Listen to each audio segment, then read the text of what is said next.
எல்லாருக்கும் வணக்கங்க. இது அர்ஜுன் கார்டன். இங்கே பாருங்கள், எங்கள் வீட்டில் மல்லிகைப்பூ செடி நிறைய போட்டுக்கிட்டு இருக்கேன். வீடியோ நீங்களும் பார்த்துருப்பீங்க. இந்த மல்லி மட்டும் பாருங்கள். இது நான் உங்கள்கிட்ட இயற்கையாக பூ எடுத்து காமிச்சிருக்கேன். இங்கே பாருங்கள், இதெல்லாம் பூ எடுத்தது தான். இப்போ திரும்ப எவ்வளோ பூ வச்சுருக்கு பாருங்கள். இங்கே பாருங்கள், உள்ளே பாருங்கள். இதுக்கு நான் கொடுத்த உரம் ஒன்றும் ஸ்பெஷலாலாம் ஒன்றும் இல்லைங்க. எல்லாமே நம்ம வீட்டில் உள்ளது தான். இந்த வீட்டில் உள்ளதில் என்ன ஊற்றினேன்னா, காய்கறி கழிவு வச்சுட்டு அது சீக்கிரமாக இதுவாகணும்னு சொல்லிவிட்டு செமிக்கணும்னு சொல்லிவிட்டு புளிச்ச மோர் ஒரு 10 நாள் வச்சுருந்துட்டு அதை தண்ணியில் 1 லிட்டர் தண்ணியில் கலந்து, 1 கிளாஸ் மோரை 1 லிட்டர் தண்ணியில் கலந்து இதுக்கு செடியில் அடித்து விட்டால் பழுத்து போயிடும். செடி இலையும் பழுத்துரும், ஒரு மாதிரி ஆகிடுங்க. அதனால் என்ன பண்ணேன், வேருங்களுக்கு கொஞ்சம் கொஞ்சம் 3 தொட்டிலையும் ஊற்றி விட்டேன். இது 4 தொட்டியில் இருக்குது. நான் 3 தொட்டியில் தான் ஊற்றி விட்டேன். அதோடைய வளர்ச்சியை பாருங்கள், இதோடைய வளர்ச்சியை பாருங்கள். பூ அணில் இவ்வளோ பெரிய பூவை கடிச்சு போட்டுருச்சு. இங்கே பாருங்கள், இங்கே பாருங்கள். இப்போ வந்து கெட்டின அந்த ஏரியில் இதில் அடிக்குதுன்னு சொல்லிவிட்டு கட்டி விட்டேங்க. பாருங்கள் எவ்வளோ மல்லி இருக்குது பாருங்கள். பாருங்கள், இயற்கை முந்தி வேறு காமிச்சிருக்கேன், நிறையா எடுத்திருக்கேன்னு சொல்லிட்டு. பாருங்கள், இந்த கிளையெல்லாம் எவ்வளோ பூ இருக்குது பாருங்கள். இந்த கிளையில் எவ்வளோ பெரிய பூ இருக்குது பாருங்கள். இது இங்கே பாருங்கள், இப்போ தான் வருது. இது ரெண்டுத்துலேயும் எவ்வளோ பெரிய பூ இருக்குது பாருங்கள். இதுக்கு வந்து அந்த மோர் தாங்க காரணம். மோரும் காய்கறி கழிவும் பாருங்கள்.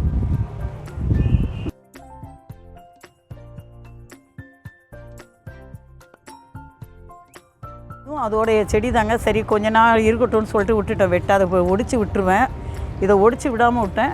இதுக்கு அந்த மோர் ஊற்றலைங்க. நான் வெறும் அந்த காய்கறி கழிவோடு விட்டுட்டேன். இதோடைய வளர்ச்சி பாருங்கள்.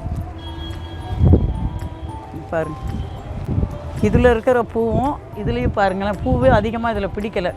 இதை என்ன பண்ணணும், இப்போ மழை நேரம் வந்துச்சுன்னா வராது.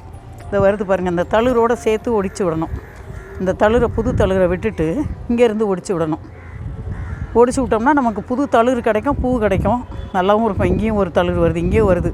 ஏன்னா நான் வெட்டாத விட்டுட்டேன் பார்த்தீங்களா, அதனால அது அந்த மாதிரி வந்திருக்குங்க. இங்கே பாருங்கள், இருவாச்சி சொன்னோம் பாருங்கள்.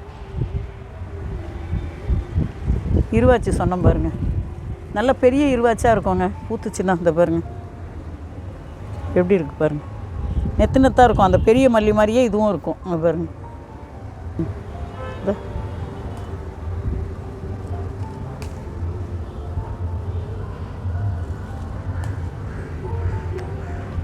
உங்களுக்கு பூத்த உடனே இது ஒரு வீடியோ போடுறேன். இப்போ போடுறதுக்கு நேரம் இல்லை. இது நாளை காலையில் தான் பூ விரியும். நைட்டில் விரிஞ்சுன்னா நாளை காலையில் தான் எடுப்பேன். அதனால் காலையில் உங்களுக்கு ஒரு நாளைக்கு பூத்த பிறகு எடுத்து போட்டு காமிக்கிறேன். இங்கே பாருங்கள், இந்த இருவாச்சி எப்படி இருக்குது பாருங்கள்.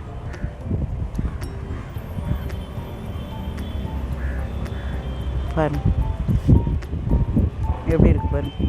பூத்தாவோ பெரிய பூவாக இருக்குங்க. இந்த பெரிய மல்லி காமிக்கிறேன் பார்த்தீங்களா, அது ஈக்குவலுக்கு இருக்கும். ஆனாலும் கொஞ்சம் இதுவாக இருக்கும் பூ. இது செதறி இருக்கும், அது விரிஞ்சு இருக்கா மாதிரி இருக்கும். இந்த இருவாச்சி இப்படி தான் விரியும். நல்ல வாசனையும் கூட இருக்கும் பாருங்கள். இது இந்த பூவில் உள்ளது, இந்த இருவாச்சி உள்ளது.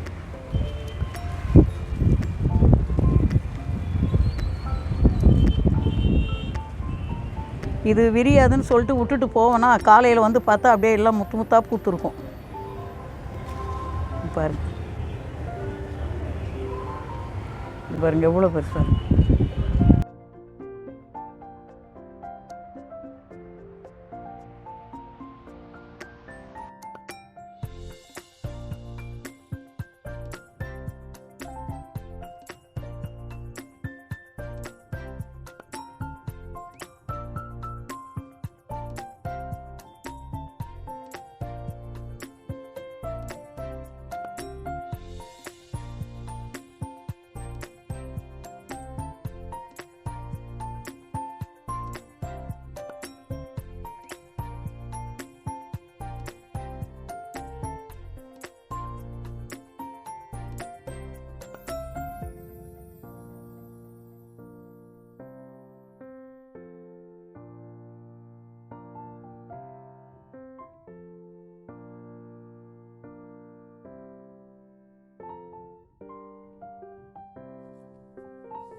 பாருங்கள் எவ்வளோ பூ பூத்துருக்கு பாருங்கள்.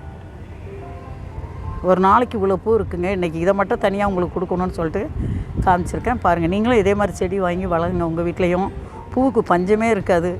எப்போவுமே வீட்டில் பூ பஞ்சம் இல்லாமல் இருந்தால் வீடு நல்லாயிருக்கும். நிறைய பூக்களோடு இருந்தால் எப்போவும் நம்ம வீடு மனமாக இருக்கும். இந்த மாதிரி நீங்களும் வச்சு பாருங்கள். இந்த வீடியோ பிடிச்சிருந்தா லைக் பண்ணுங்கள், ஷேர் பண்ணுங்கள், சப்ஸ்கிரைப் பண்ணுங்கள். இது அர்ஜுன் கார்டன்.